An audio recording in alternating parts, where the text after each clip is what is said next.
Hello again on the Edlow podcast. Hello, Liz Entin. Hi, how are you? I'm great. Thanks for coming on the podcast. This is another interesting one for me. We've done quite a few religious podcasts, near-death experience podcasts. I've talked to somebody someone who's an expert in near-death experiences, another person who claims they went to heaven, someone who claims they went to hell, and now I have someone who is a logical atheist, but also believes in afterlife. Is that right? That's correct. Well, I never use the word believe. I will say I Okay. think there's a preponderance of evidence that would make me conclude an afterlife is Well, a well, you reasonable probability. well, you are speaking my language because I'm an attorney, and that's what I deal with: evidence, preponderances of evidence, and reasonable probability. You should have gone to law school. I've Um, thought about it. oh yeah, okay, Yeah. yeah. Well, we could talk about that too. All the reasons to and not. And speaking of which, another thing that I find very interesting about you is you've had some experience in a courtroom because you were a precipient witness in the Harvey Weinstein case. Is that right? Correct. Yes. Man. Yes. Well, let's start Yes. there because that's really, to me as an attorney, that's really interesting. What was your what was kind of your connection to the case?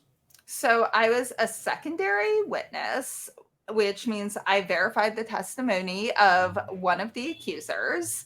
Mm, And one of my friends who'd been a roommate for a summer was one of the accusers, mm, and I was called in to verify her story, and it kind of ended up going pretty viral because first of all, at one point, he had pretty much broken into our apartment or shoved his way in. I was not there that day, but I have a little Chihuahua mix who mm. chased him around, and he got really frightened of my 12-pound Chihuahua. So that came up in the testimony, and everyone thought that was pretty entertaining. And then also, for lack of, I don't want to sound bragging, but I kind of tore into his lawyer, and that ended up going viral. So, Oh, well, that's awesome. Well, yeah, because yes. I haven't seen it, and so tell me when you say you tore into him, what did he do to Her. make you want to try? Because here's the thing, I'm a trial attorney, right? And I know Right. how hard it is, like to be there in front of a jury, and you have to treat each witness differently depending on how they are responding.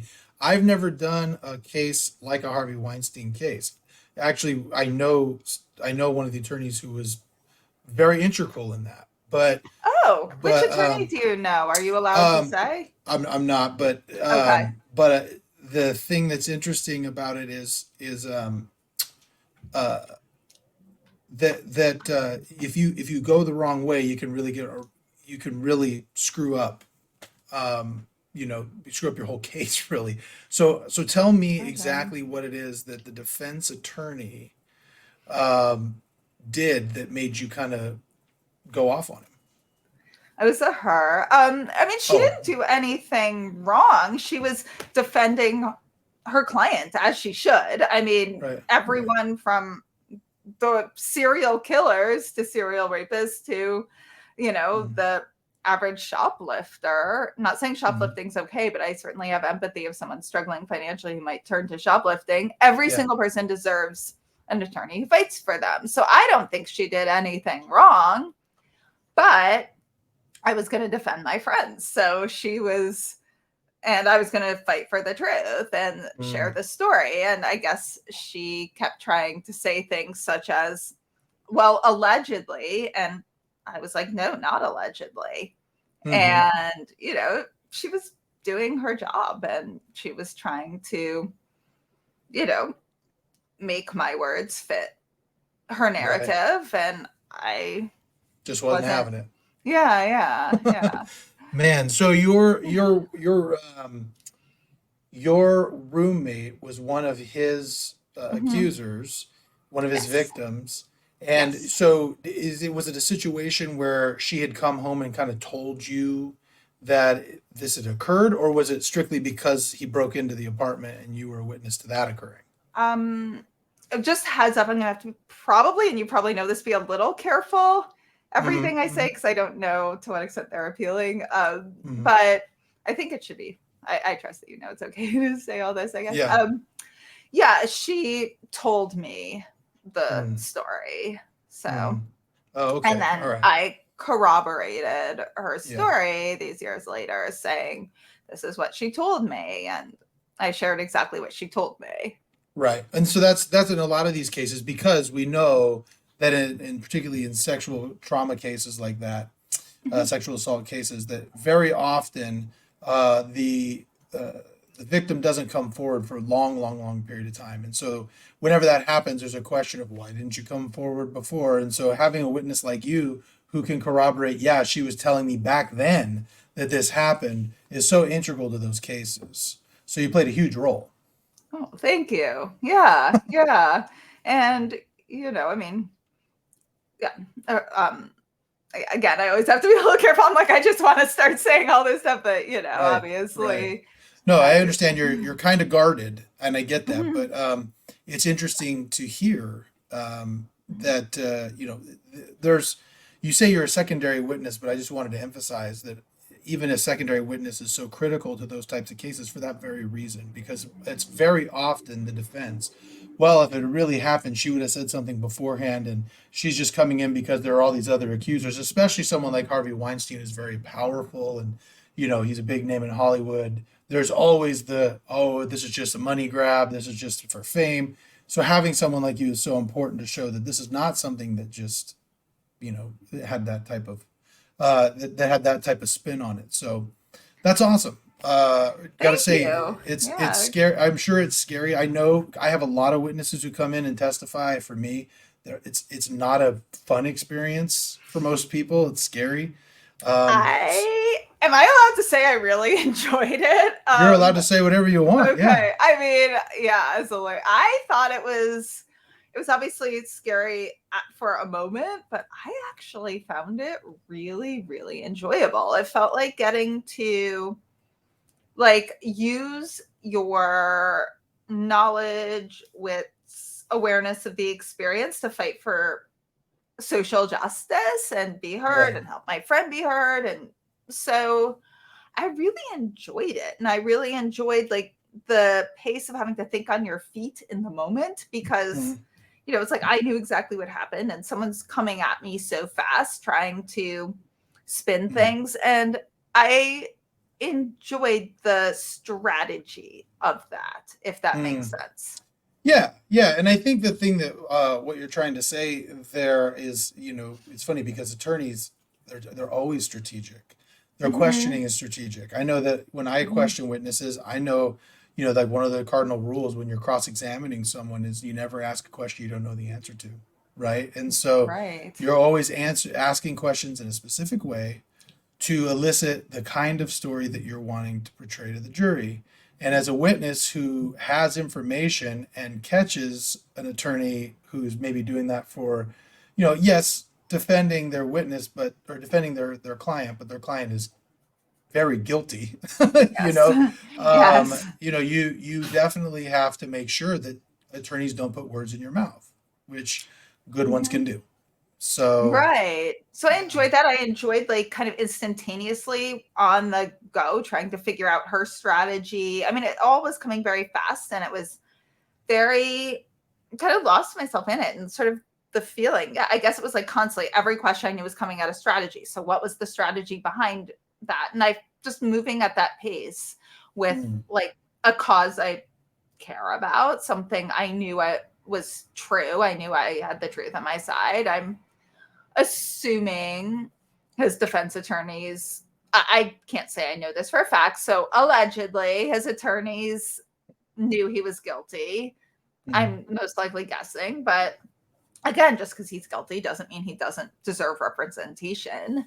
right. That being said, yeah, I enjoyed having a strategy right there. I enjoyed the pace. It was almost like a game of wits too at the Hmm. moment, and I, Hmm. I with a cause I believed in.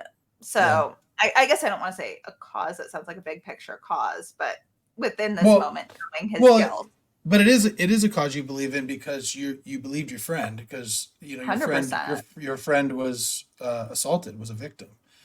Yeah. So you clearly wanted to help your friend. But you know, the thing that I think you're trying to portray is that it was, you had to be on your toes and alert because, you know, like I said, a good defense attorney, a good any attorney can put words in your mouth and make you make out what you're saying is different than what you're really trying to say. And so so that's great. And also you're right. You know, criminal defense attorneys are in a really weird position because, you know, yes, you, even if you do know your client is guilty, he still has a constitutional rights, and you want to make sure that the state proves its case. And they did in, at least the jurors thought they did in Harvey Weinstein's case. And so I personally hope he spends the rest of his life in prison. And so, because that's pretty horrific what he was doing. Yeah. Oh, So, it's terrible. And I hope so too. And it was something I'd known for years. And man, yeah, yeah. so it felt very freeing to get her story out Hmm. there as well and to see my Hmm. friend and finding out how many other women at the same time getting Yeah. justice and with someone who's with such an inordinate level of power. And you Right. don't often get to see someone with that level of power be held accountable. Yeah. Well, you played a role in that, so Well, that's thank awesome. you.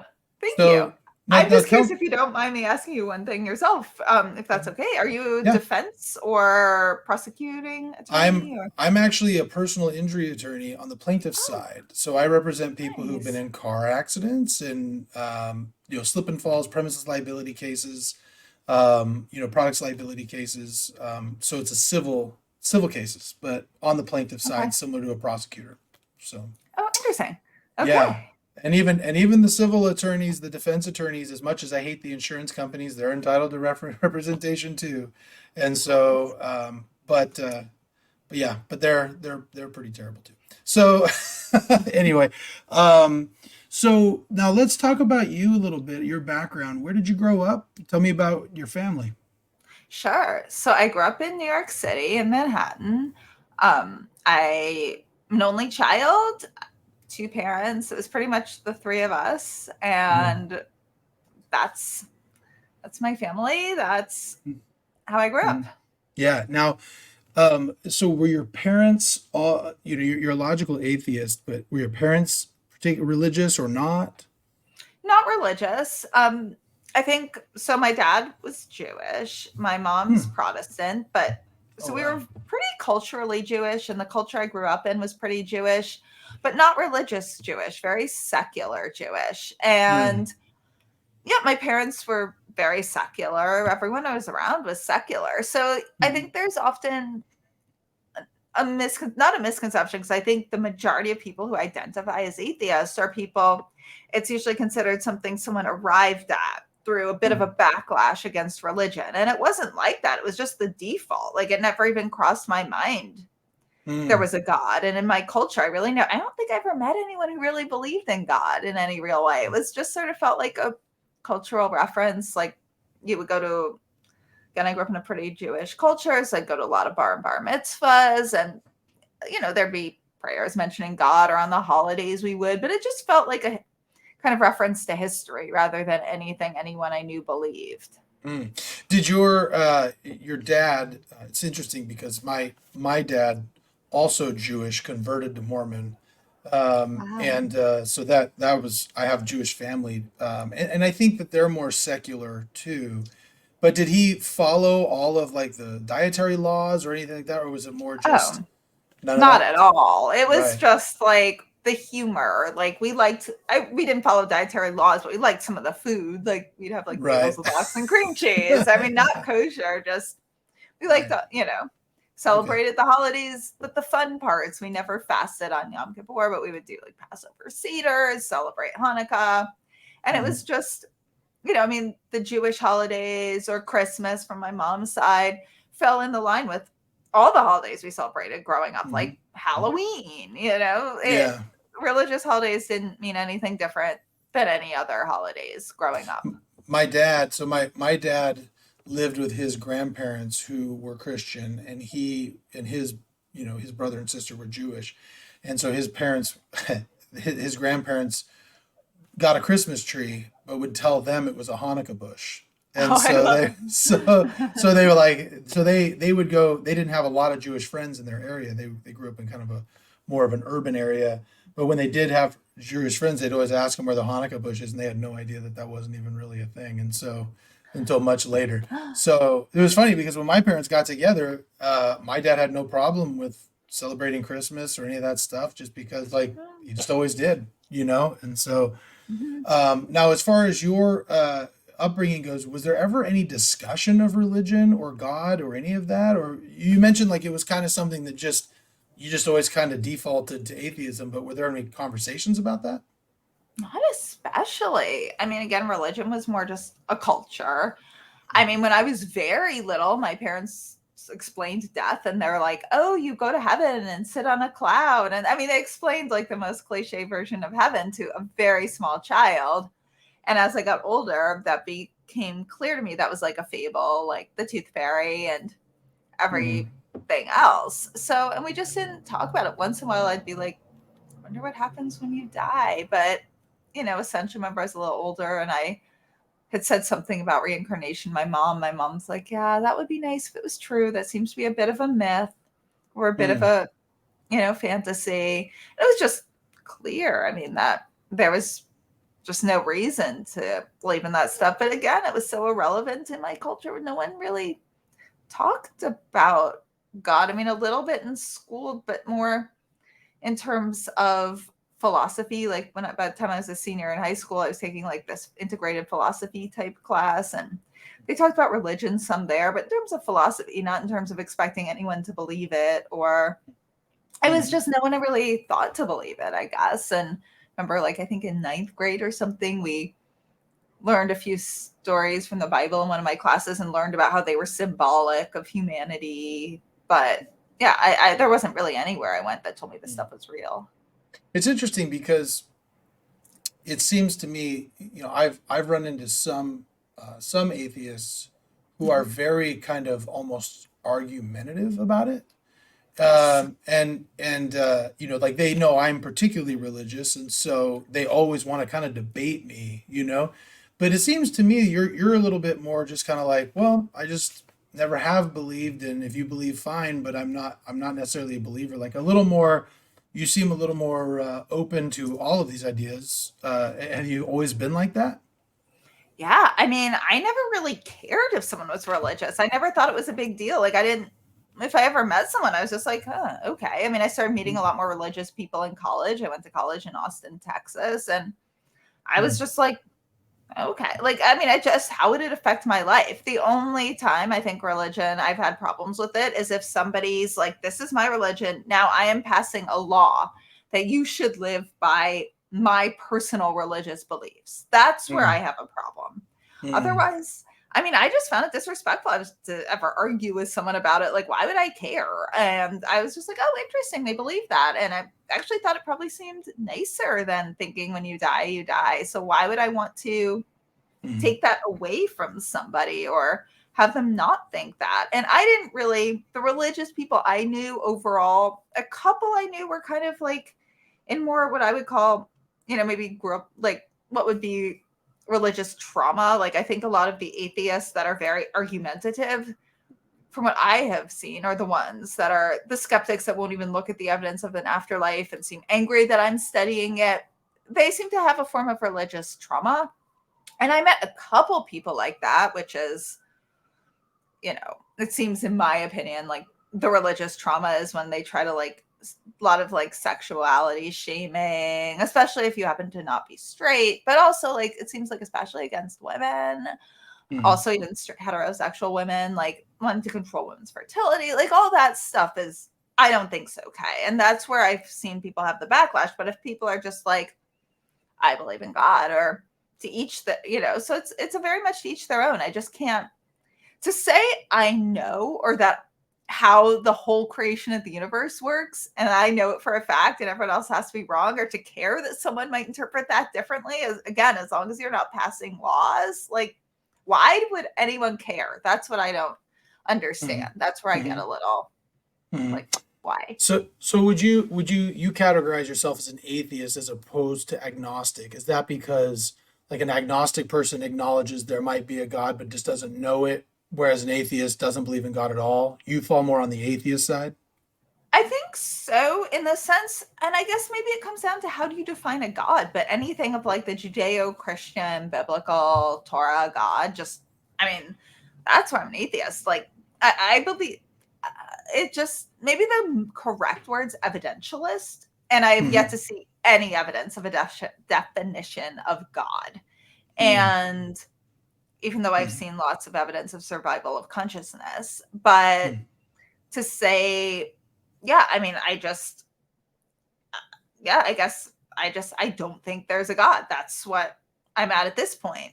Have there been times I've, in this research, heard people use other completely non-religious definitions of God that I'm like, yeah, that could exist. But anything, once, if you're using atheism and God, atheism as you don't believe in a biblical God, I can't see, of all the explanations I found for evidence of an afterlife versus no afterlife versus everything, the one I consider the least likely are the ones based on gods and religion, going back in history to Zeus and, I believe Athena, all the way to the, Judeo-Christian God that some people talk about today. That's just, to me, the least likely explanation of every possible theory out there.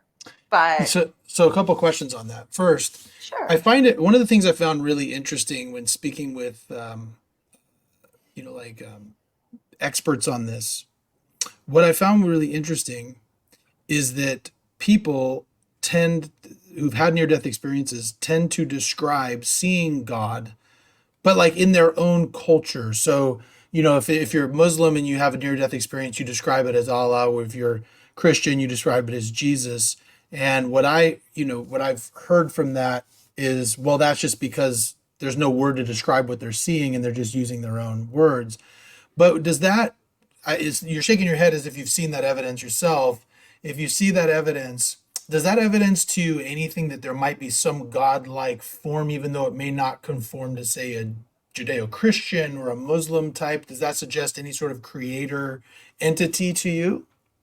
Possibly. I just actually got back from the IANS conference, which is the International Association of Near-Death Studies. And a lot of people said that when I asked them about it, I was like, well, I'm not religious. I mean, when I hear the word God, and now I have like more of a negative reaction than when I used to, because now that I'm studying afterlife evidence, and then if someone gives an evidential story and then uses the word God, I have a really hard time. It makes me think, oh God, this is all fantasy. And like, we're really all going to die when we die. So that's where my emotional reaction comes to it. So if I take away my emotional reaction, I go to pure logic. Could there be a form of consciousness that's non-physical that created the universe? And yeah, definitely. Now, could it be, is it something we can't understand? Most likely. Could it have a loving component? It seems to. That seems to be what I hear from the near-death experiencers. And any time I've heard the word God used, I've never heard it used in something that would align with that. So I think it makes sense that people's cultural references, like, for example, I had fascinating man on my podcast, Dr. Melvin Morse, who was a pediatrician with kids in the ER. So if you had, obviously not every story ends up happy there as an average pediatrician, but some of the children did have also near-death experiences. And this was one that I think sums it up the most. A little boy, now he's an adult, says he saw Jesus during his near-death experience. I believe he's an adult. At first, in his childhood near-death experience, he said he saw a wizard. And now then, like a year later, he's like, I saw Jesus. So in his culture, he probably described this wonderful, amazing man that maybe from someone else might say is a spirit guide, a little child said was a wizard. And in his culture, they were probably like, oh, wow, you saw Jesus.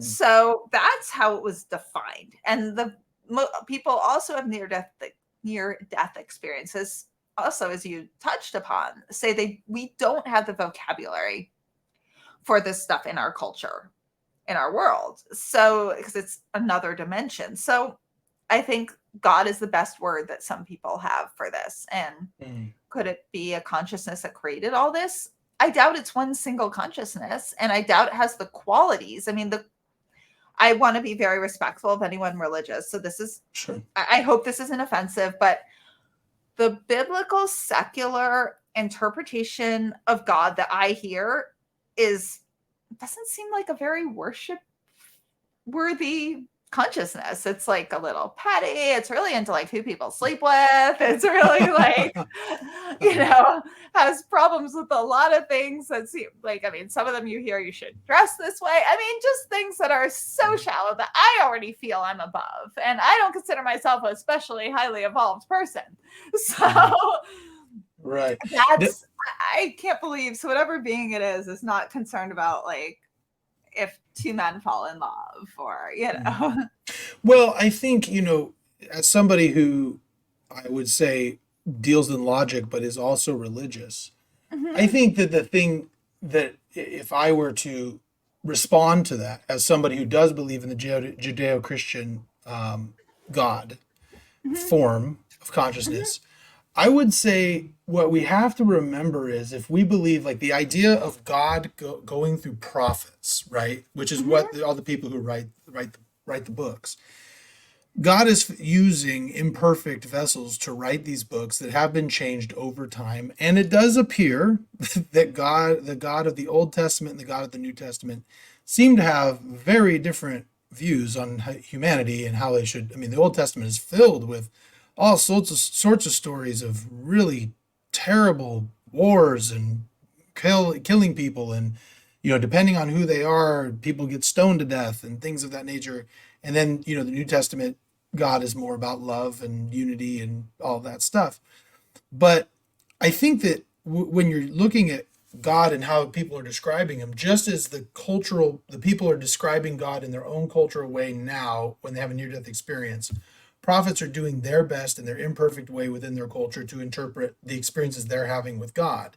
So some of the stuff that comes through, it's not pure like it would be if you were actually visiting God yourself. Now, the thing is that could very well be me trying to square logically my own weird biases of wanting to accept that maybe there's something out there, that this isn't just all, like this isn't it, right? And I'm trying to, I acknowledge that what I could be doing is trying to logically square something that doesn't make a lot of logical sense. But that's kind of how I've come along with it. It is because I've had those questions, right? I've had those questions myself. So. Yeah. I mean, I guess I so rarely have heard the word God used to describe a consciousness that I don't consider somewhat petty. But but I guess the near-death experience, a lot of the people use the word God. But again, when I ask them, probe a little further, they just say they don't know a better word. And they're just like, that's the word. And I feel like the same thing they're describing, I would probably use two completely different words. Like, let's take you and me right now. Let's say we have the exact same near-death experience or out-of-body experience, and we feel like radiating, pulsating love coming from like a light in front of us. You might come back and say, wow, I saw like a small piece of God and God's love, or I saw an angel. I would come back and say, I don't want to put words in your mouth, so I apologize if I am. I'm just saying. Oh, no, I know. I understand it. I understand it's just an example. Yeah. And I would come back and say, I saw this light. I can't explain what the source is or what it means. And I felt a pulsating kind of energy going through me. And it felt like love. And I feel like it has a consciousness. And I would just never use the word God. But you and I might be talking about the same things. And I would never use the word angel. So maybe it's a language for higher beings of consciousness. And from my perspective, organized religion, and I'm just thinking this now, this isn't something I've thought about because I stay, that's just not, organized religion is not part of my life, but maybe it's, hijacked and completely misinterpreted because it's just the Judeo-Christian God doesn't really seem worthy of worship, with all due respect, from what I've heard directly in the Bible or Torah, not the experiences of religious people who might experience it completely differently than me. So again, I I really never Yeah. want to disrespect someone's religion. Well, and I don't think I got to tell you, I think that a conversation like this is refreshing. So you're not disrespecting me, and if anybody's listening Oh, feeling disrespected, I think that this is a healthy conversation to have. I wish there were more like this, and instead of no, no, no, I'm right and you're wrong, and I think this is great. I think my you know I want to explore a little bit more what you mean by you don't think that the Judeo-Christian God is worship worthy, and you mentioned petty. Can you give me a little bit more about what it is that you think is not worship worthy about the Judeo-Christian God? yes. And I will preface this by saying I have never read the Bible or Torah. Like I have Sure, heard tiny bits. So I am prefacing this by what I hear from other people who define themselves as religious. got it. So Hmm. um I they're homophobic. They think people shouldn't have like who's this obsessed with sex? I don't know anyone who cares who other people sleep with that that's not their like husband or wife. Hmm. Like Hmm. it's so weird. It's like they're I you know, I don't know anyone who hasn't had sex before they're married. I think that's a healthy thing to do. If you choose otherwise, I don't care. But the people who do that don't usually say, I'm personally waiting for marriage. They're like, all of you are terrible people for doing otherwise. They will tell women they're sluts. They not only say they are without a doubt know factually, despite no science, that consciousness is created at the moment of conception, which makes no scientific sense. You can believe that all you want. Great. But then you go and try to pass laws that I have to live by, even though there are zero peer reviewed studies on the most complicated question there is the moment of when a full consciousness with physical sensations and ability to perceive and feel pain is exists. That is one of the hardest questions in all of the universe, and they know it for a fact, to the point where they're passing laws, not just saying I totally feel this in my body and know this, so I'm going to live this way. It gets to the point where they'll say, like, don't wear that outfit because you're attracting like sexual lust. I mean, and this is the stuff I have heard. I am sure there are plenty of people who have like a beautiful relationship with what they define as a god that don't abide by everything I just said. But, again, I also have a lot of gay friends. My original like career was in fashion. I've always had tons of gay friends. Like telling them they're going to go to hell, telling someone they can't adjust their physical body to match the gender they personally feel they are. I mean, that's just stuff that's cruel. And why would you care? Why would you not like care that just want other people to be happy and feel love and be themselves and like be really kind to people? Like to me, being kind is one of the most important things. So that is my maybe completely ignorant understanding of religion from only having heard it from people who are very religious that I have met or have read about. So So, I will respond in this way, and I appreciate you saying what you did. I really do mhm. because I think similarly to people seeing the very outspoken atheists who want to argue might typecast all atheists, including yourself, like that. I think that you're what you're hearing are the most outspoken religious people who are typecast, which result in typecasting or stereotyping all religious people. Because I can tell you that at least anecdotally, the people I know who are there are some of those people. There are some of those people who are very what I would call in the box thinkers. If it doesn't fit in the box, then it has to it's cast out, right? Like for example, you brought up the LGBTQ community. I also have a lot of friends who are LGBTQ, and I've actually interviewed some people who are Mormon. One who's a Mormon transgender person, and one who's a gay person who's Mormon. Which if you know anything about the Church of Jesus Christ of Latter Day Saints, that is very very rare. and um, but what I would say is that I think that as one of the interesting and peculiar parts of the faith that I have is we believe that the canon is open, meaning that this idea of revelation didn't just stop at the end of the Bible. So as we progress as a people, God will talk to people continue to talk to them. And so because of that, I think as we learn more and we learn more about the, particularly when it comes to the LGBTQ community, that I think that that will change. I think that there is a chance that I believe God loves everybody, including gay people, trans people. And when it comes to the judgment, which it sounds like what you're saying is like they're saying, oh, well, they're these gay people, so they're going to go to hell. I don't think that that's accurate at all. I think that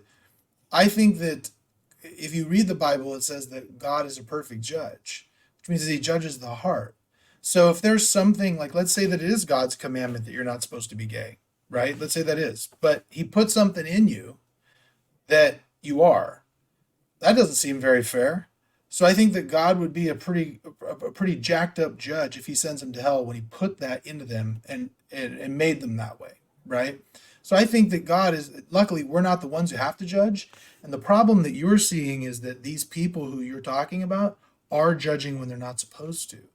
I mean, my favorite part of the Bible, my favorite story in the Bible is the woman caught in adultery. Have you heard that story? Do you know the story No. of the woman caught in adultery? Nope. Okay, I'll share it with you. So Yeah. Jesus is preaching somewhere near Jerusalem, and as he's preaching, the Pharisees and the Sadducees, who are the rulers, kind of the guys who are the rule makers of the Jewish religion, they bring a woman who was caught in adultery. Okay, and they come to him and they say, Master, this woman was caught in the very act of adultery.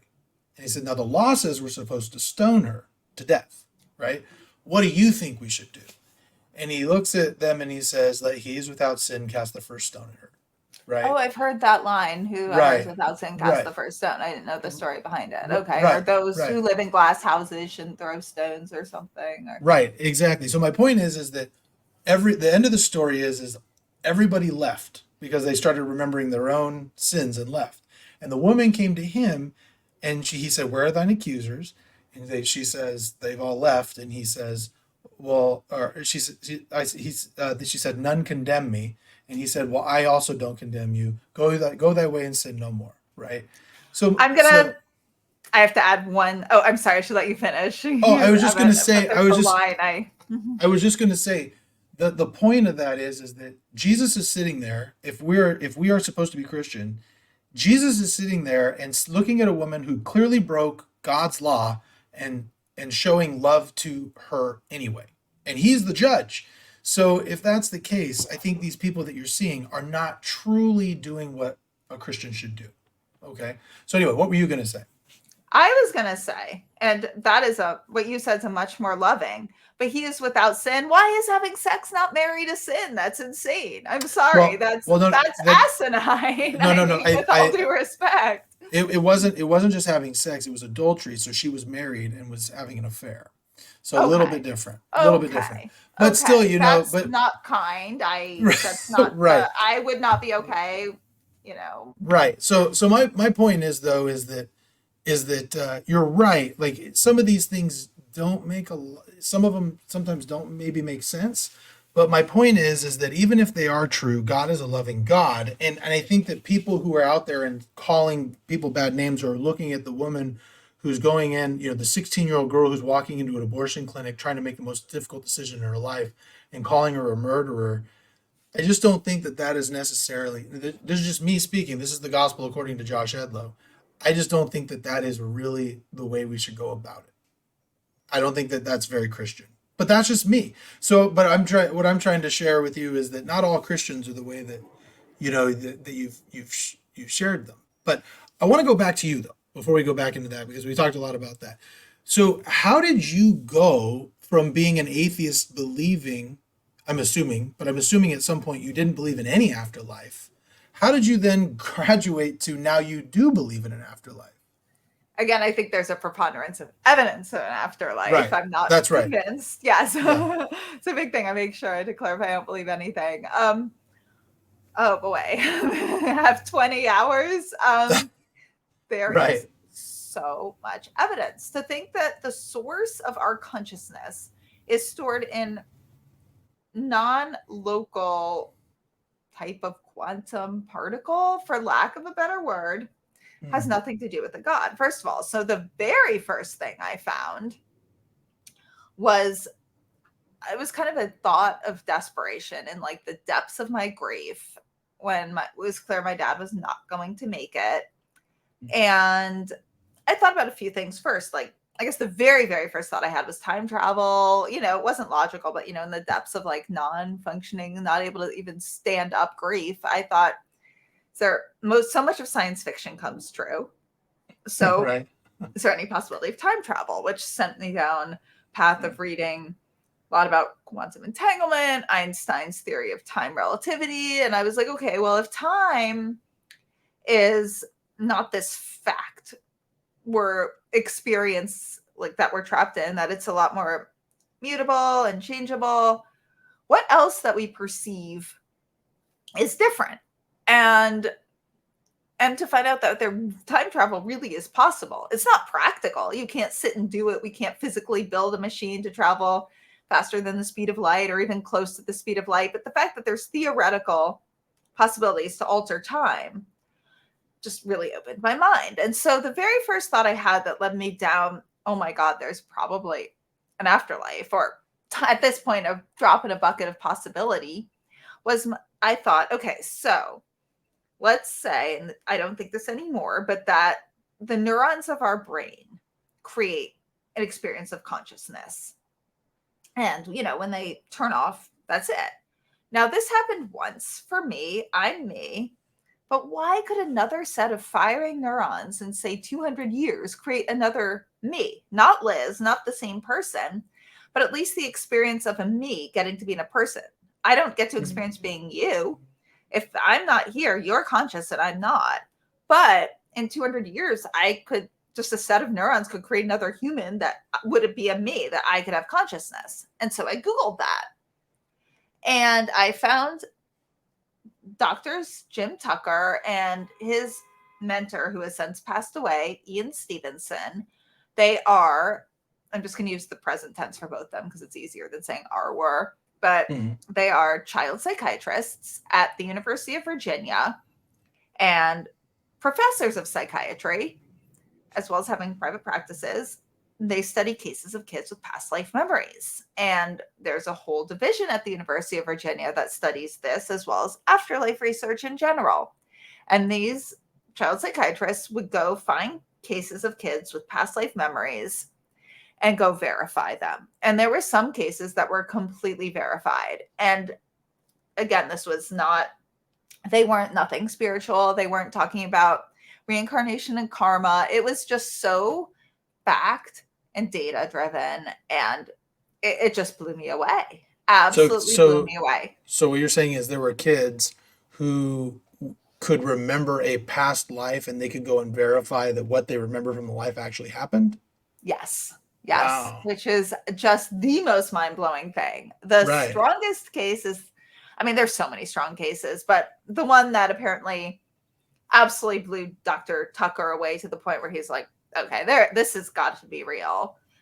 It's a James Leininger case. It's written about in a lot of places, including Dr. Jim Tucker's books. It's in the Netflix Surviving Death series. But to give a tiny, tiny, shortened, condensed version of a very in-depth story, a young boy he was under 5 years old. They take cases only of children under 5 years old. I mean, there might be an outlier or two, but in general, they won't take older, because you can't prove the kid didn't hear the information somewhere and believe that, you know.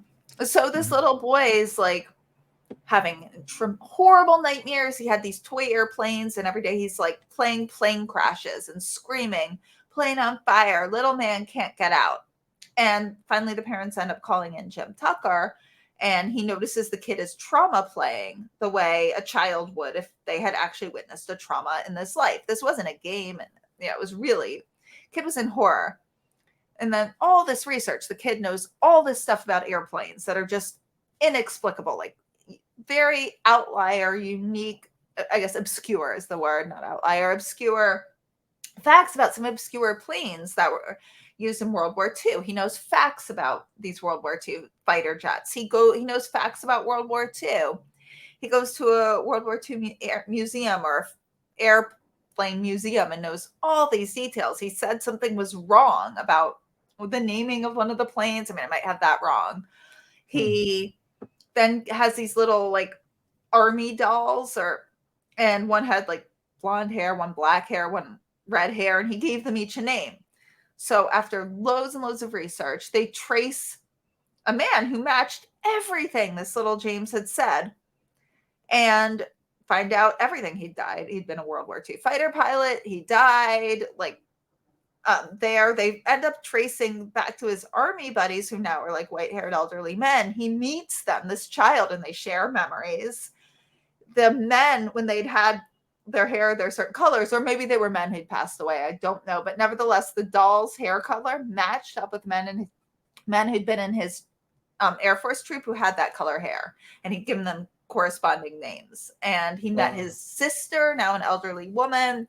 She was like, he knows stuff about our family. And this is one of many cases. This might be the strongest, but there are quite a few very strong cases that along those lines. So almost a case for some form of reincarnation.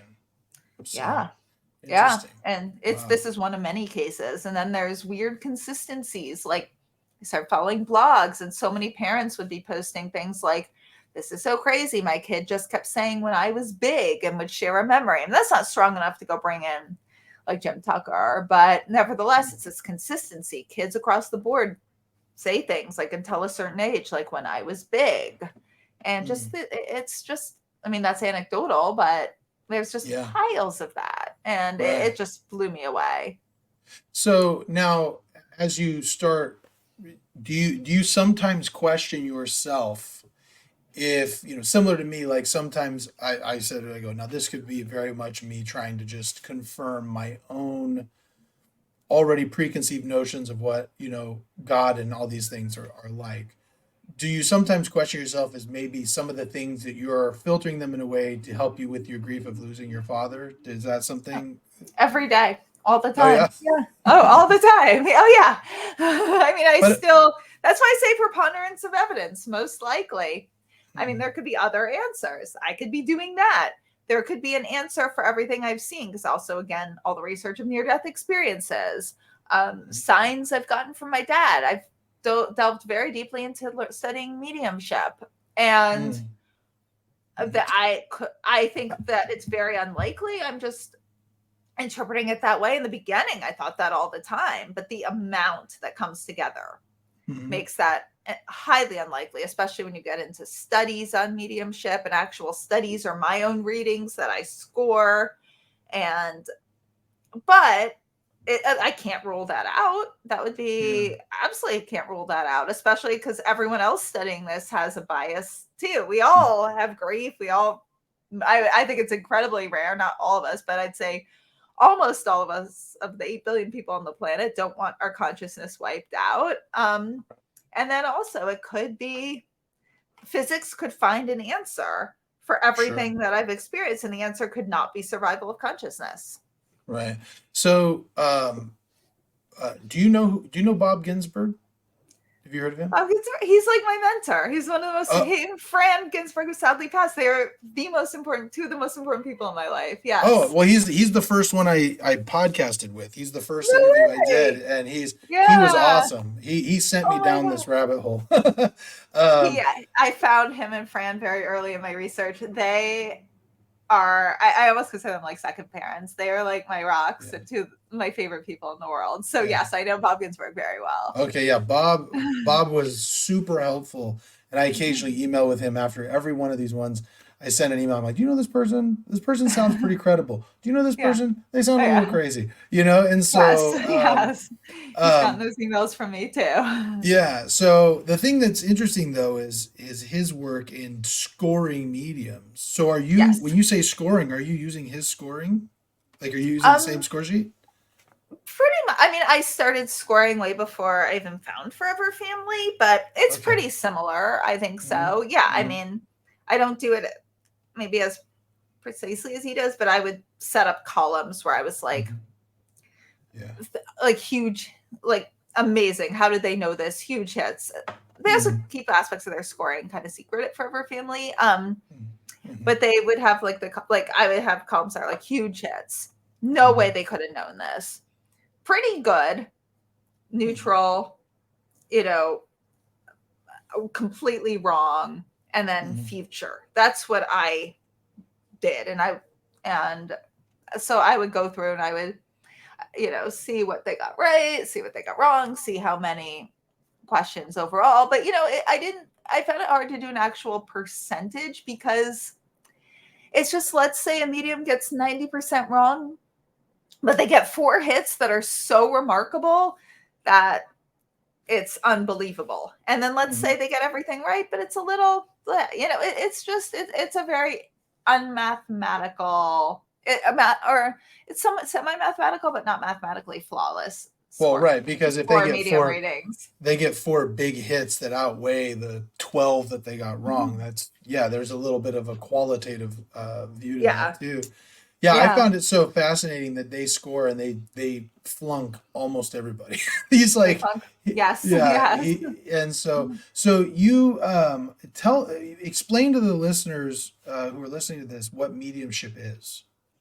So mediums, people often mix up psychics and mediums. So, but all psychics are I just almost screwed that up. All mediums are psychic, but not all psychics are mediums. So mediumship is when a human communicates and gets information, basically, communicating with someone who has passed away. Psychic readings are when that's when they're reading like a living person, like their future, their thoughts. And so mediumship, that's communicating with people who've passed away. Okay. And you have had, it sounds like you through a medium have had what you called signs from your dad. Can you talk a little bit about those? Sure. I've had communication from my dad through mediums, and I've gotten signs, which are 2 different things. Oh, wow. Yes. So I've had multiple medium readings. Some absolutely blew me away. Some were pretty good, and some were terrible, and some were meh, you know. So I've had all different levels.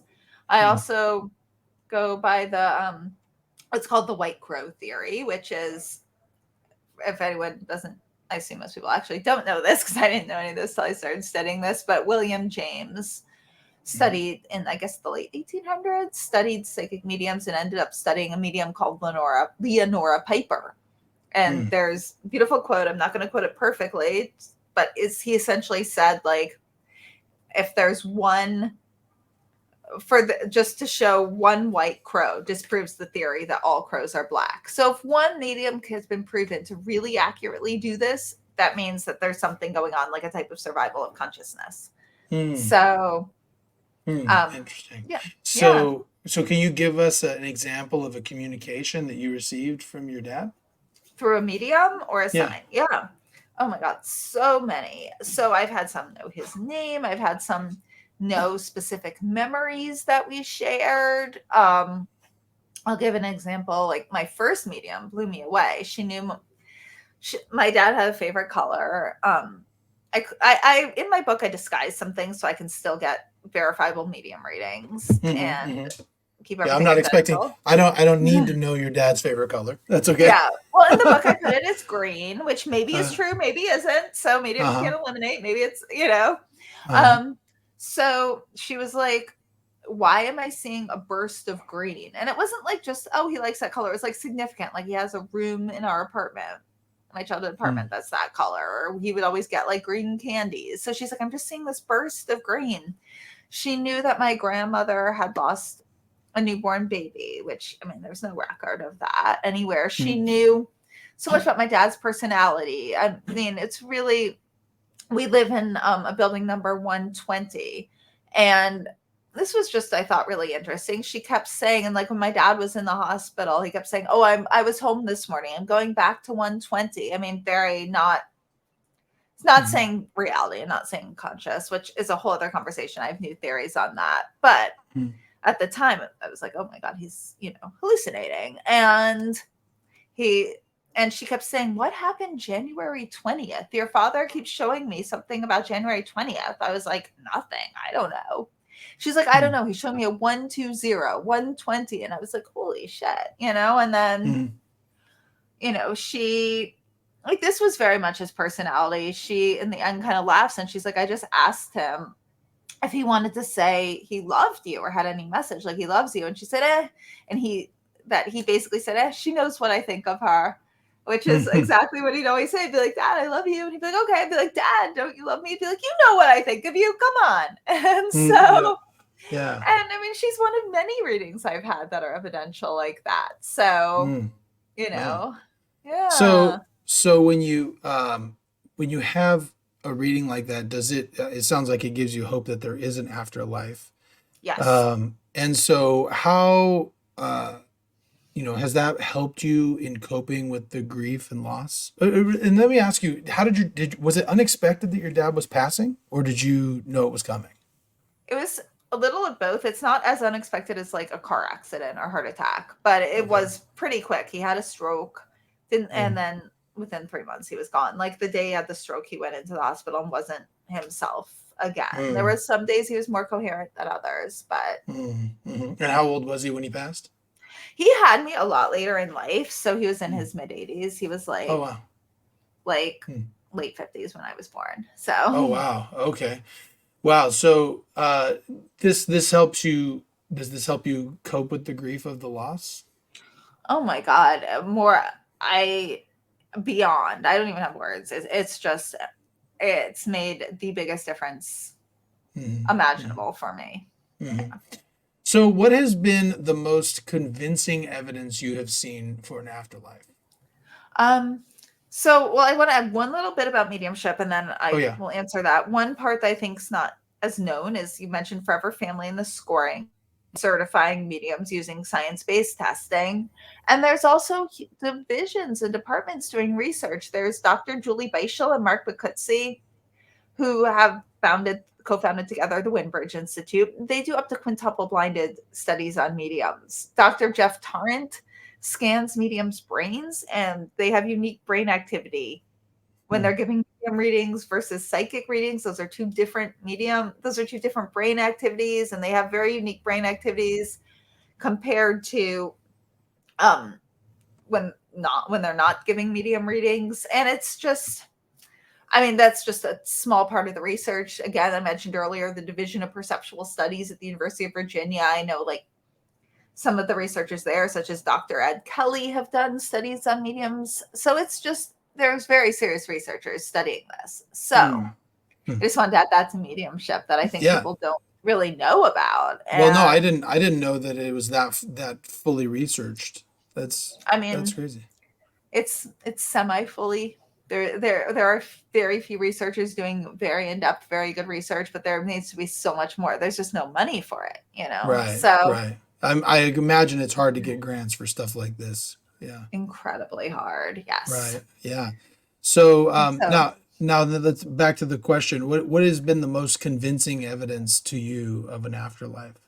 So for me, and what I find interesting is that everybody who is skeptical and has changed their mind, we all say the same thing. It's when all of the evidence comes together in so many different fields and so many different aspects of it, from near-death experiences to, Dr. Jim Tucker's work, to go way back in history and find the research of the Society for Cyclical Research, mediumship. It's just all of this research comes together with hi, there's my cat. With so many different people. Again, I mentioned the one white crow medium, but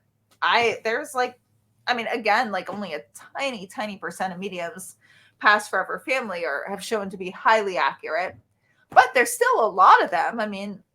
Out of the 8 billion people on Earth, maybe, even if there's like 1,000, and there seems to be probably more than that are highly accurate. That's just and amazing. the thing, and if you look at it from, if there are people out there who are religious who are skeptical about this, I can tell you that, in the Judeo-Christian faith, out of 8 billion people, there were 12 apostles. You know what I mean? Like, so it's like we believe in one God. There's usually like a prophet. You know what I mean? Which So I mean, yeah, the numbers are few of people who can do this. So it would make sense. Yeah. Yeah. And so many do it accurately. And it's just all of it coming together, like mentioning the anecdotal stories of people, who have near death experiences, some verified, some not, but even some of the non verified ones parallel some of the others. And it's so much research and a history of it, and different areas, mediumship, Yeah.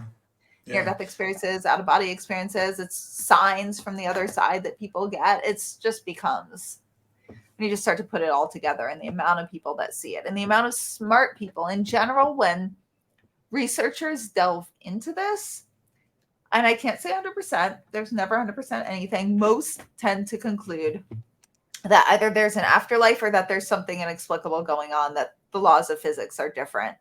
Mhm. And the answer is not always. I have yet to hear anyone who really delved in who still thinks it's fraud. Interesting. Yeah. So, real quick, going back to mediums, you mentioned you had some, like you kind of go in skeptical, and you've had some that have been really good, some that have been really bad. Um, do you do anything to kind of like make sure that they're not, taking advantage of you or faking you, you know? Oh yeah, yeah. I do a lot. I'll tell like the normal things I do, and then you mentioned Bob Ginsburg, probably one of Yeah. his and Forever Family's favorite story. I mean, because I take it to an extreme. So, Mhm. getting a reading, I give a fake name. I book through a VPN, virtual private network, in case they have some technology. Mhm. I have a friend, not even a family member, pay if I have to pay in advance. Google Voice number. Some have been in person, so I can't say they, maybe, I don't know, haven't snapped a picture of me secretly and Googled it, but I mean, I'm watching them. I can't even begin to fathom how they could do that without my seeing Right. them. Maybe they Right. have an assistant with a camera, like who's Googling and feeding them in an earpiece, but I kind of have peeked around for earpieces and have yet to see any. That seems like it would be a lot of work to defraud somebody. Like that just Yeah, seems and they like don't it would they be. don't make enough money, you know? I mean, Right. that's what I also say. If and then some have been on the phone where they can't even see me, and again through a Google Voice number, some have been on Zoom. Hmm. And but I mean, I hide my identity as much as possible. Like one of Bob's favorite stories is there's this medium, Janet Mayer, who's wonderful. And this was early on. I didn't know her, and she asks you to send in a paper check, print out a piece of paper. So, I mean, I don't have paper checks, but I didn't even get one from like my mom. I went and got like a money order without my identity on it. I filled out the paper, but anytime I had to touch the paper and the envelope, I wore rubber gloves because I'm like, I don't know, maybe she has a fingerprint machine. So you're, that has you're like become like, you are doing everything you can to make sure that there's like yeah. no shot. That's funny. And that's become kind of a joke in Forever Family. They're like, wait, you wore rubber gloves? I was like, I thought that'd be like a normal smart research thing to do. But they're like, that is the craziest, like most extreme thing I've ever heard. So Yeah, I that's was gonna become, say that's pretty extreme. It's like you're just trying yeah, to make sure like they can't even get my fingerprints. You know what I mean? Like it's just exactly. I mean, you don't know.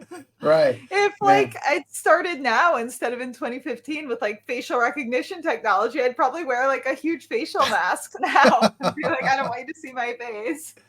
Man, so through your research, you believe that, well, I shouldn't say you believe, you think the preponderance of evidence shows something of an afterlife. Have you kind of Yes. pieced together your own personal view of what that afterlife might look like? Oof. I mean, that's Let me so let me hard to say. before you go into that, let me tell you why I'm thinking this, because one of the things that I Sure. find so fascinating about a lot of these near death experiences is the connection with family, like Mm-hmm. that there's a connection with family after death, right? That somehow, even that these bonds that we create somehow carry over. And so I'm just curious, and part of the reason why you even proceeded with this was because your dad, and you're getting these signs from your dad. So what have you kind of what kind of have you been able to piece together as what an afterlife looks like? Oof. And this is very, very, very speculative. Mhm. So I have to take what the people who have had near-death experiences say, because they've actually been there more than anyone on earth has. And Right. they say it's just filled with love, and they see their loved ones, and it's a place of learning and understanding. I have to add a little bit of my own personality to that seems unrealistic that it would only be love there. So I have to say they've only died for a very short period of time. So it's Mm. like, think when you've been away on a vacation, haven't seen people in a long time, you go home and you see everyone, you just feel filled with love, and you're like, oh, so much love. Then Right. life continues as normal. So Yeah. I'm assuming there's so many other tiers and dimensions to it that we can't understand. It seems time moves differently. I don't think we can understand that. People say they see colors. So experientially, I have a hard time understanding. It seems like there's sort of a layer that's closer to our experience here, but isn't as physical. And then Mhm. there's layers, I would guess. I would guess there's lots of different dimensions and states of consciousness, probably a variety of physical forms of consciousness, a variety of non-physical. And if I could guess, because one of the main questions, and I had this early on, is that people ask is, so if my loved one reincarnated, how can mediums still communicate with them? And mediums are like, it seems like we always can. It seems like, time moves differently over there. So if I could guess how that works, and maybe there's even layers like in a trillion years after the big crunch where, you know, The this big there's what? whole The other. big crunch. The big crunch. What is that? Like So the you know Big the Big Bang? Bang, like the Big Right. Bang is like the start of our universe. The big crunch is when it's going to implode and just become smaller and smaller, Ah. and the death of Got our it. universe. Okay. Okay. And our planet's going to be dead way before then, because our sun's going to go out. I mean, most likely, Hmm. who knows what our technology can create, but Right. that's how it seems. Hmm. And so there could be whole other states of like consciousness beyond that, like other, I don't even know. I mean, when you get past that, but taking the most immediate, like the afterlife that equates our current dimension and reasonable time frame, and it seems, if I could guess, that like our consciousness, the source of it's non-local, like a type of quantum particle. It downloads and quantum entangles with our brains to create a human experience. And then this human experience goes back into this non-local consciousness of ours, and it becomes one of our memories, just like yesterday becomes part of us today. And then that source consciousness adds us to one of our lives, one of parts of us, like adds this human experience to a part of who we are. Just like, yeah, like first grade and college and our first jobs becomes a part of who we are. That this human experience becomes a part of like what our non-local like source is, which is a compilation of all our lives. And then, go into the other life, and that's a part of how I think the afterlife is experientially. I can't really picture it. Like, I have to believe near death experiencers, they say it feels realer than real, and they can see things, they can visually perceive information 360 degrees instead of the tiny little portion we can. It seems like our brain's a type of filter to have a very focused experience of sorts. Yeah. And So with that though, it's like Mhm. I'm just, as you're talking about this, I think to myself, I'm like, okay, so if this is true, if we are some sort of non like specific, non-local consciousness, and that our brain just downloads with this consciousness, creating a human experience, and then we're Mhm. gone and we go away and we do it again. Like what is Mhm. reality? Is reality the consciousness? Is this the reality? What is real? Are we Mhm. just part of a simulation? Like this is a video game where we're avatars for what we're Mhm. doing? It's just an interesting. I don't know. It's just kind of crazy to think all this. Exactly. And I think that seems to be there's part of it that we can't understand, just like a three-dimensional being couldn't understand. I mean, sorry, a two-dimensional being could not understand our three-dimensional existence. A three-dimensional being, we can't understand a four-dimensional Mm, existence. mm, And I just think there's aspects, and we don't know for sure. I mean, to say we actually know about the whole experience of consciousness, a creation of our universe. I mean, maybe we are in a simulation. Some smart people think that, yeah. like a type of computer simulation. Maybe we're, I don't know. Yeah. That's interesting. Man, who knows? Now, let me ask you. So we talk a lot about these. It seems like most near death experiences tend to be this loving experience, but I had someone on who had a hellish experience, a bad Yes. experience. So you heard some of those, and what do you think of Yes. those? So this is my complete speculation. I think, again, like there's this, people say, oh, the other side is nothing but love and beauty. I don't, I would find that hard to believe because I think things are more multidimensional, complex than that. Like, Mhm. I would think, but I don't think that means that it's this horrible, torturous experience. Even if this one near death experience might be hellacious, again, they didn't fully die. It's a near death experience. So I kind of equate that with transformative experiences have many layers. And I'm talking about just very basic human transformative experiences. Let's say you're going on a 2-month trip to like Thailand. I actually did that.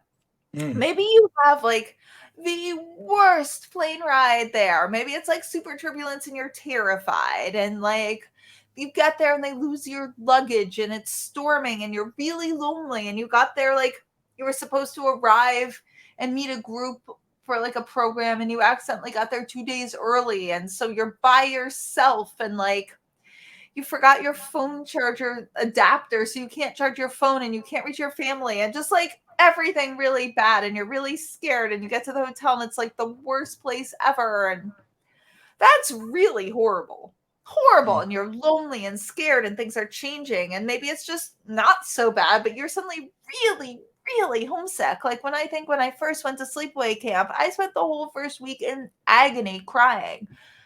I got past my homesickness. Camp was one of the best experiences of my childhood. Mm. I Let's say Thailand. I mean, it wasn't that bad when I arrived. I felt a little suddenly lonely, a little spooky, but nevertheless, like I went on and had like one of the best times. And some days were also really, really, really shitty. Same with my summer camp that I loved. And so I just find it hard to think you are permanently stuck in this horrible thing. It's probably just like a piece of it. Maybe you took a wrong turn. And I think maybe similar to the human experience, like you don't want to get you it's we have so much more choice to get out of a hellacious experience than we realize. Like, like I look back, I'll just give it slightly personal. Like my school was horrible as a child. Like it's so bad, so bad, so bad. Now looking back, my mom and I have been talking about it, and she was like, "We had such a misconception that we should have kept you there." Like what? So I think, it's sort of the same thing. Like I don't have good things to say about my school. It was really traumatic, but we could have just pulled me out and switched me. Mm. And I think there probably other forms of consciousness are pretty similar to that. Mm. And, Hmm. you know, So what do you think? I mean, do you have any idea? I mean, I know this is all speculation, but sure. so what's the purpose of all of it? Oh God, I don't even have any idea. I like That's what I'm wondering. It's like, what of is? an NDE or the purpose of having consciousness and Yeah, well, and that's the thing. Like, I think maybe a broader question, or maybe more pointed, maybe a more pointed question is, if it's not God that's creating this. I mean, I think of God as whatever the creator is. Okay, okay. so if it's not created by anybody, where did it come from and why? You know? Oof. I always wonder, what if there isn't a why? Like what if just consciousness evolved and now we want to make meaning? Like, okay, so let's say there's non-local consciousness. People say that the earth was created as a type of school. I sometimes wonder if it's like, this is one theory I had. It's just so out there, zero evidence. It's just one theory I thought was interesting. So, like, you look at people that are really destructive here and really shitty. Mhm. And most of us, like myself included, like Harvey Weinstein again, I was like, fuck him. And like, what a horrible person. And I just want to eviscerate him and throw his ass in jail and have his life hell. And that's a really normal human reaction. But let's take a person like him, and let's say, I'm sure he didn't, there was like a lot of stuff leading up to him behaving so terribly. And let's even take another case where I know the bad things that happened of another like Hollywood rapist, like Roman Polanski. And we know enough of his suffering that I feel actually an empathy for him. I feel deep empathy for the girl he raped. She was 13. I believe. Like, apologies if I have any of the facts wrong. But if you know his life, he was a Holocaust survivor. His parents, his whole family perished in the Holocaust. Again, I'm not saying it's at all okay. But this is building up to my point that so I'm not saying it's at all okay that he raped someone, but nevertheless, you can also have empathy for why he turned to such a dark side, because he lost his whole family in the Holocaust. He finally like started to heal because he got married and his wife was pregnant. And she ended up being a victim of a serial killer while he was out of town one night. His wife was murdered and by Charles Manson. Charles Manson. Okay, I didn't remember which serial killer. Yeah, by Charles Manson, like one of the most prolific serial killers ever. Yeah. Oh my, and like, yeah, and just the horrible pain and luck of that. So would I be any better a human if that had been my life experience? I have no idea. So he just was filled with this like resentment and hatred of life and humanity and wanted revenge on the world. And you know what? I can't blame him. I also think he needs to pay the price for what he did to that girl. So now imagine if he hadn't experienced that.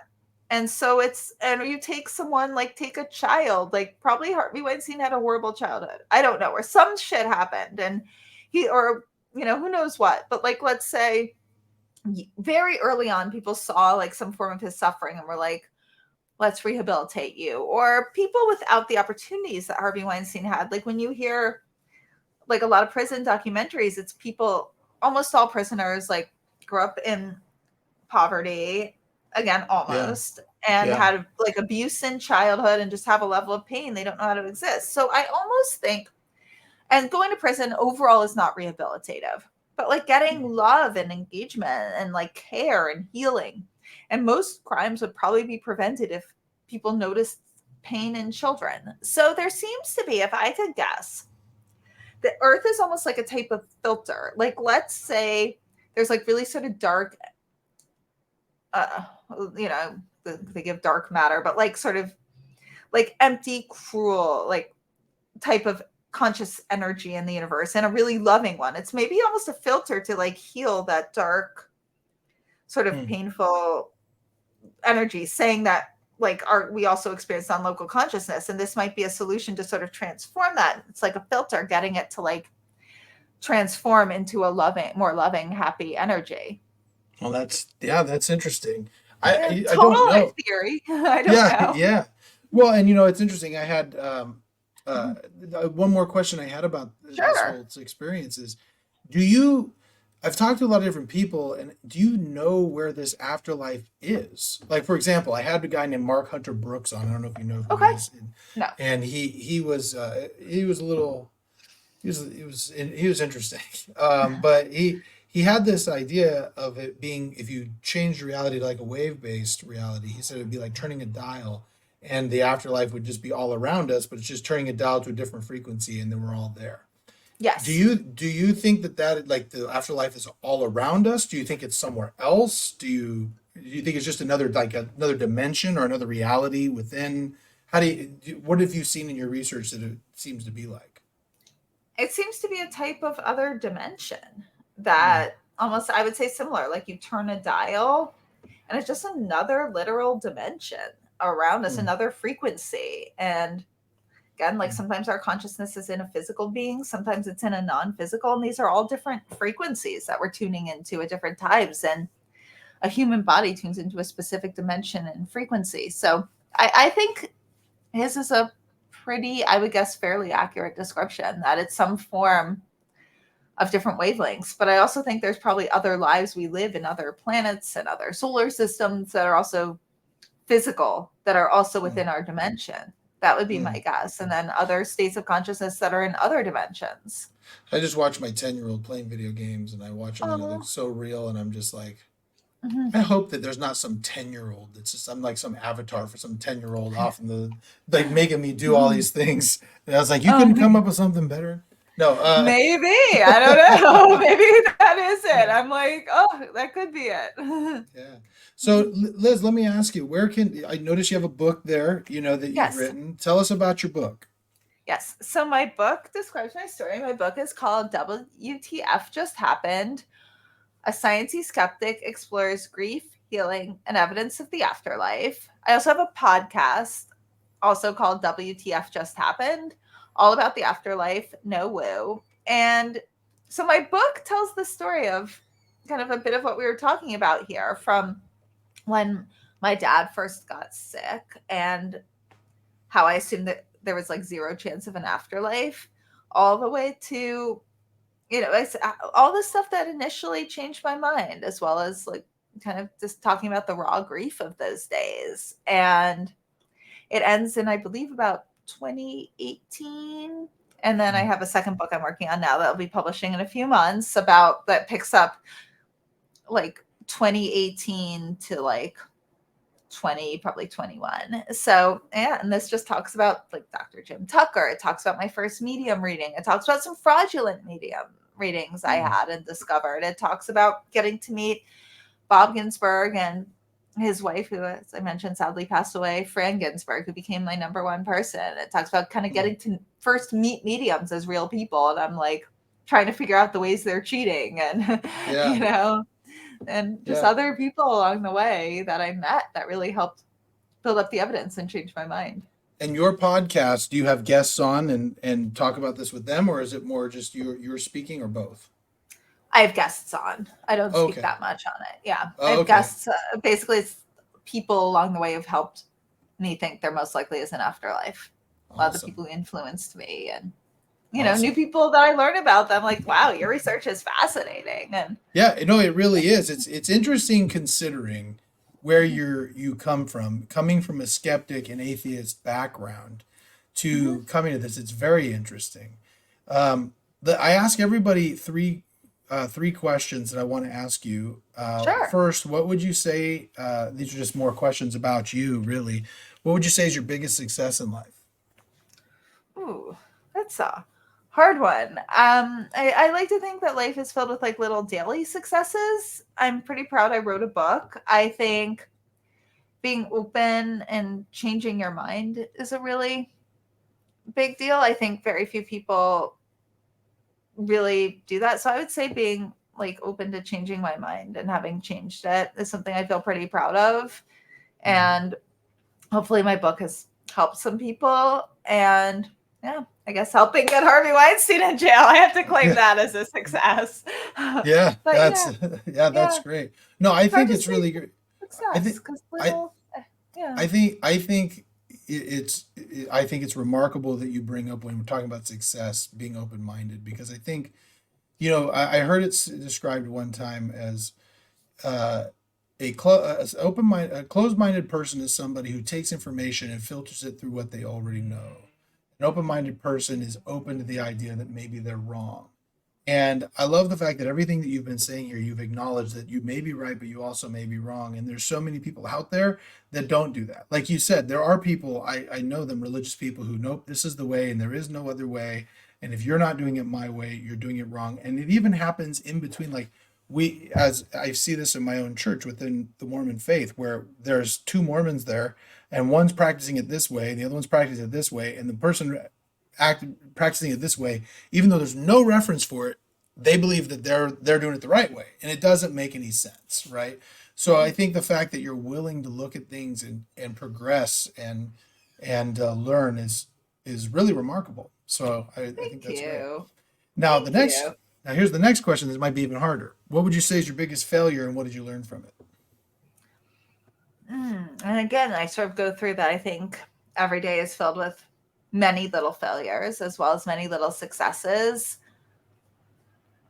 Um, that's a hard one just because I I sort of don't believe in failure. I sort of think everything's a learning experience, but I think, Mm. I make like I feel every day I make multiple mistakes trying to figure out my business, trying to put things together, if we even go to my childhood, like I said, my school was terrible. I'd say maybe more of a regret than a failure is, I think, just not like anytime I sort of didn't go with my heart and didn't stick up for myself and what I really want, and like believed the label or what I was supposed to do over myself, which I think was like a core, like almost like type of failure of my childhood, and staying in schools that had the right labels that every cell of my body knew was wrong for me.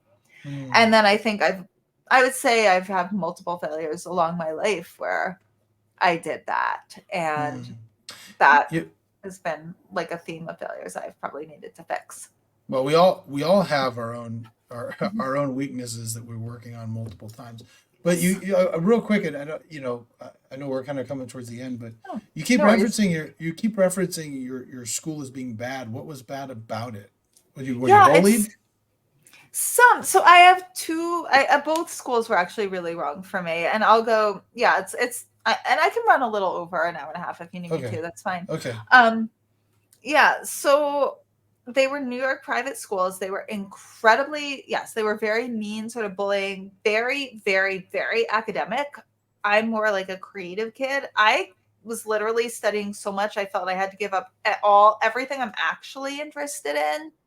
So, I mean, they were both terrible in different ways. I'll start with my elementary school. It was very, very authoritarian. It was supposed to be a more creative private school, and it was not. It was incredibly high pressure.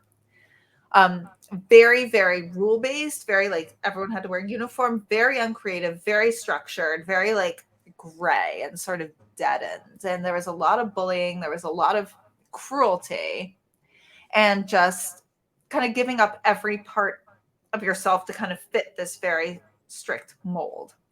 High school was incredibly, I almost describe it as like, some kids are like trained as professional actors or artists or ballerinas. It was like that in the form of intense academics, also private, very snobby. And I felt like not only was I exhausted, because I'm not an academic person. Like, I don't think I'm stupid by any means, but there are people that just thrive as specialized academics. And I'm more of like artistic and a little more entrepreneurial. And so it was like basically sleeping 5 hours a night to give up both of these schools. I feel like I had to give up every single interest I had to focus on these intense academics that I had literally zero interest in. And maybe like two of the classes, it would have been really interesting to do like two of them, but to dedicate my whole life to this thing that I found absolutely uninteresting, all sort of for this like label and false promise. Like, you go to the best private schools, you like have this dream life, almost like they were slightly cult-like, I think. So, so. Well, the thing that's interesting about that is, I, as an attorney, I had a vision, and I'll share this with you because I think that I've had this come up a couple of times recently. Is when they think about that, what they're really telling your parents is, you put them here, they're going to go to the best. If they go to the best private school, they'll go to the best colleges, they'll get the best jobs, and then they'll be happy because they'll be financially secure and they'll have all these things and it'll be wonderful. The thing is that was kind of a view I had. Now, I love being an attorney. I really enjoy my life. But one of the things that I found so interesting is, with the success came financial success. It didn't, to my surprise, because my childhood, very different. Like, my parents, not very financially secure. There was a lot of strife around finances. So I just viewed, if I have all the money, I won't have any problems. Right. And then I got a lot of money, and then I was like, the problems are still there. Like, I'm no happier with this amount of money than I was with that amount of money. And so I think I tell my kids, because I have a couple of them that are very artistic, and they've said to me, in fact, a podcast I'm going to drop soon is my 14-year-old daughter. I did my 75th podcast with her, and she's a very artistic type, and she's like, well, I don't think I can make a lot of money. And I'm like, hey, go for it. If it makes your heart sing, like, you got to live within your means. But whether you're living in a 5,000 square foot house or a thousand square foot apartment, if you're doing what you love, you have a dream life. Yeah. And so last question: Oh, I just want Uh, to add one thing, that plenty of artists go make a ahead. lot of money. And I actually feel I make less money because school inhibited so much of my growing my talents, that I'm changing it. But I would think I'd be making a lot more money if I'd gone to different schools. So I actually feel Oh, it inhibited my financial success as well as other successes. well, that's a great So point. That's a great yeah, point. yeah, yeah. So, last question though, I ask everybody. So eventually you're going to pass on and you're going to go Yes. to an afterlife, hopefully. And when that happens, there will be a funeral, possibly, and a eulogy. What would you hope that somebody would say? The one thing you hope someone says about you in your eulogy? I got one thing. I hope just like, I guess that was a lot of fun and that I was a good person. And I guess that it's hard to say one thing, and that I like really lived my life authentically, kind of self actualized, following who I really wanted to be. And Or, that maybe also I like fought for the underdog and stuck up for people. And yeah. Well, I can tell you're definitely very authentic. So thank you. I think that it's great. So people who want to follow Liz, go to the WTF Just Happened podcast and check out her book. Is it like at Amazon? Can you get it on Amazon and all that? You can get it on Amazon, and you can link to Amazon and my podcast on my website, which is WTFJustHappened.net. Awesome. Okay. Well, for everybody who's listened, subscribe to the podcast. We got a lot more fun stuff coming up as well. We have all sorts of different topics coming, and thanks for listening. And Liz, thanks for giving me the time and sharing your story and your research with me. Thank you so much for having me on. I really appreciate it. Yeah. All right.